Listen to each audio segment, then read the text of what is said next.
yang Prabowo viral apa tadi arsip-arsip lamanya dipadu dengan kembali arsip baru, yang Anies viral tentang Videotron dengan Bubble Anies Bubble yang K-pop Korea itu.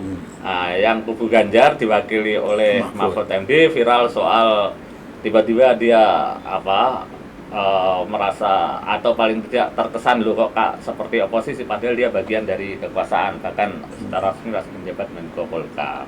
Tetapi viral-viral yang cepat dan sekarang ini cepat meluas, Bung Adi, juga ketika berkaitan dengan Jokowi. Padahal dia tidak ikut kontestasi secara formal. Oh iya, karena begini, karena Jokowi ini kan menjadi titik sentral untuk berita-berita yang kemudian menjadi viral.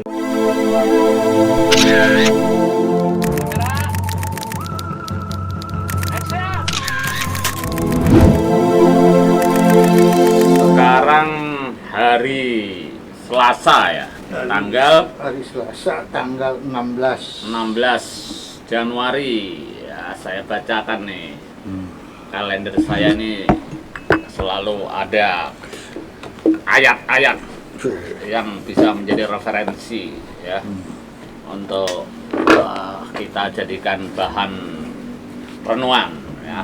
Ini, apabila dikatakan kepada mereka, janganlah berbuat kerusakan di bumi, maka mereka menjawab, sesungguhnya kami hanyalah orang-orang yang melakukan perbaikan.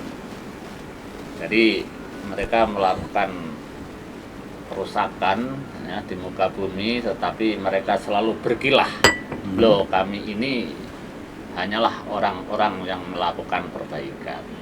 Lalu ayat ini mengingatkan, ingatlah sesungguhnya mereka yang berbuat kerusakan tetapi tidak menyadarinya.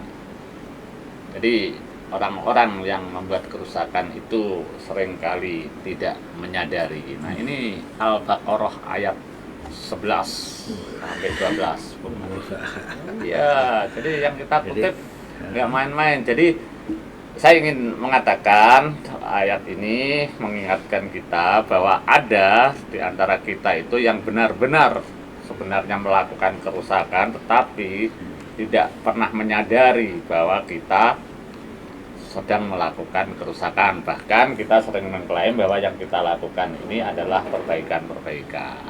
Jadi kerusakan yang dimaksud itu berarti mental fisik ya?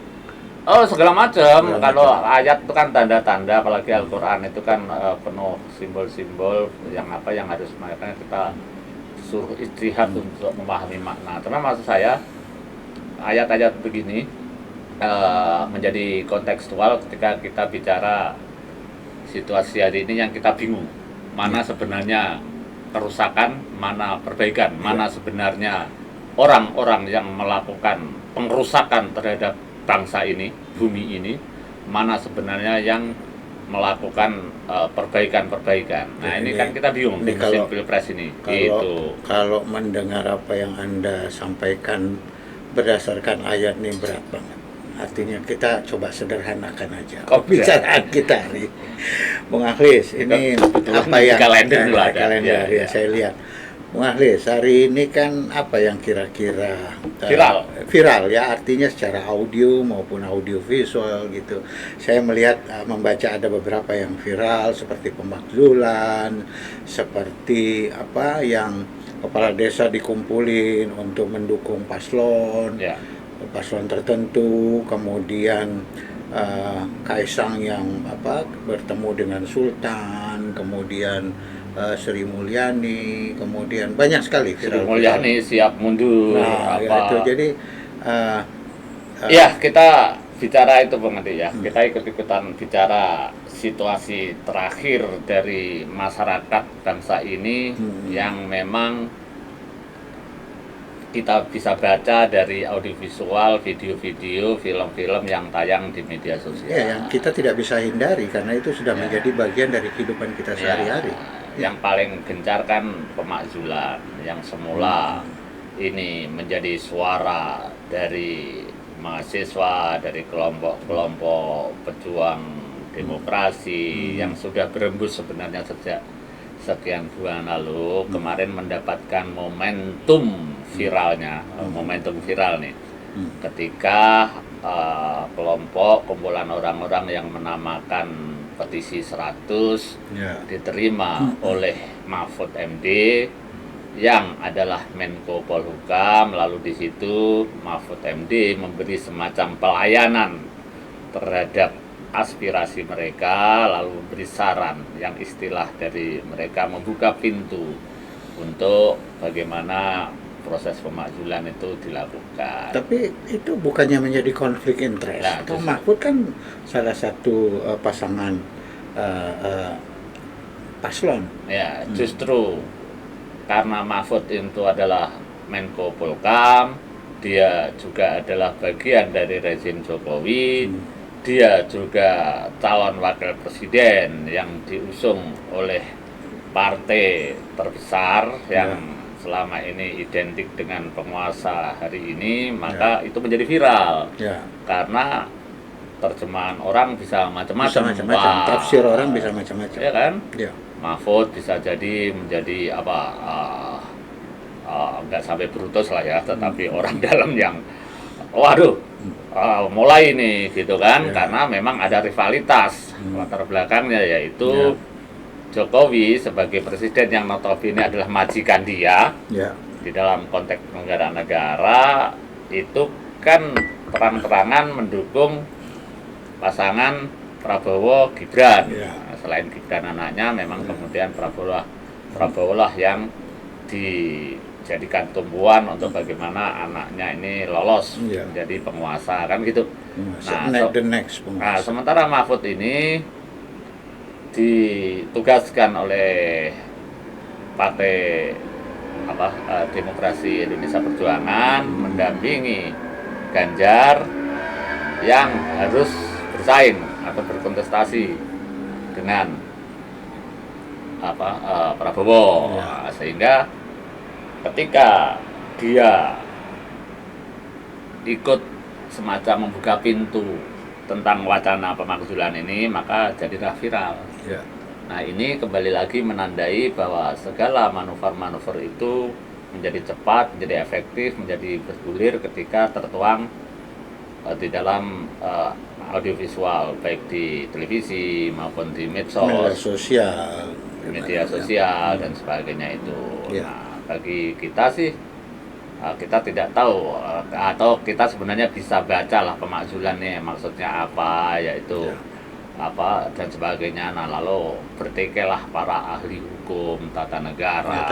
Tapi itu bukan proses yang gampang, artinya bahwa orang menginginkan itu ya boleh-boleh aja, tapi prosesnya apakah berlanjut, apakah dia bergulir menjadi sebuah kemungkinan, itu kan atau ini bagian dari manuver menjelang pilpres untuk meraih elektoral, ataukah ini untuk menggembosi Prabowo yang secara survei berpeluang menang, bahkan punya semacam ambisi untuk satu putaran.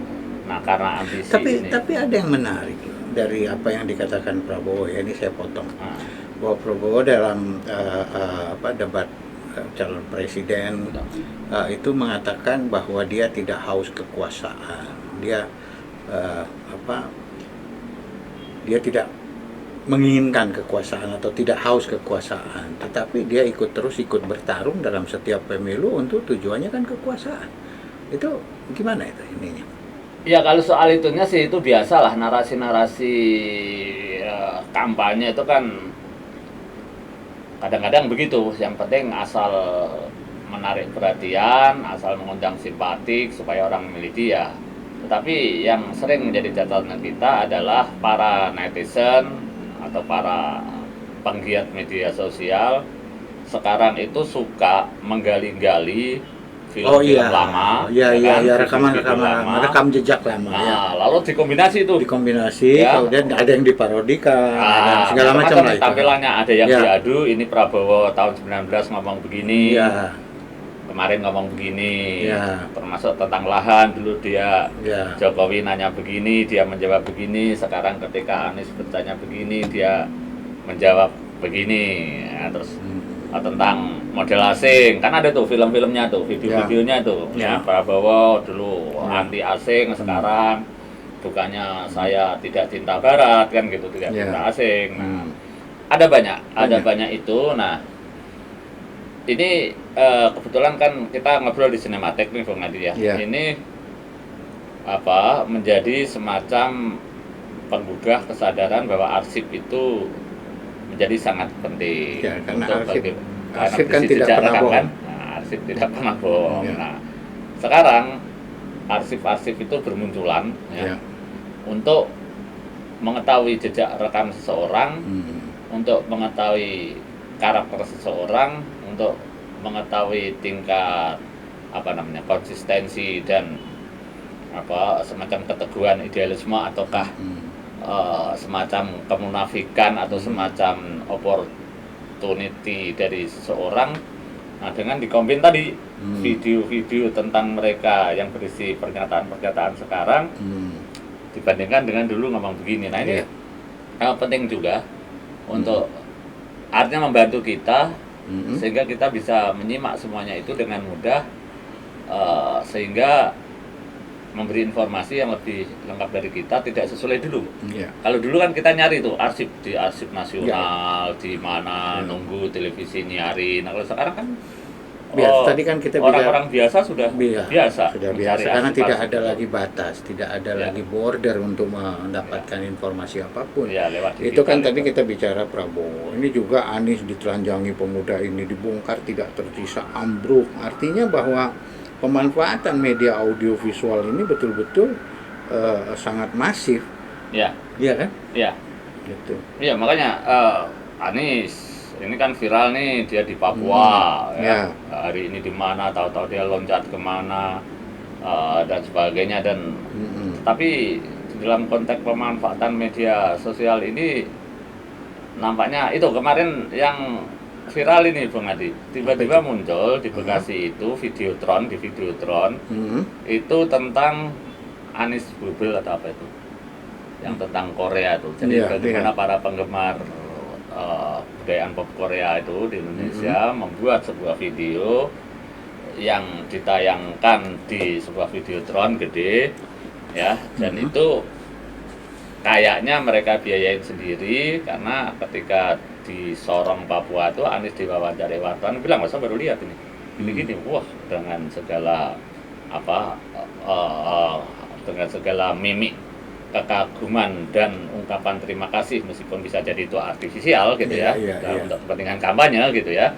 Nah, tetapi bahwa itu cukup menjadi viral bahwa Anies melalui media audiovisual di Videotron yang dipasang oleh remaja atau anak-anak muda penggemar budaya pop Korea itu, bahkan katanya itu dibayain atas inisiatif sendiri. Nah, ini juga menandai bahwa kreativitas di bidang audiovisual film termasuk yang ditayangkan di Videotron itu memiliki dampak, pasti akan memiliki dampak dampak gitu, yang paling signifikan dan cepat secara langsung bisa mempengaruhi pikiran-pikiran orang, pendapat pikiran orang.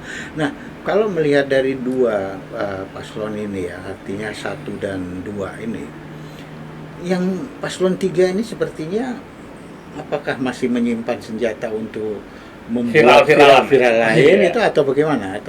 Atau gimana ya? Ada juga sebenarnya yang viral dari kubu 3, tetapi munculnya lebih banyak dari Mahfud MD wakilnya. Saat ini Mahfud ya? Iya kan?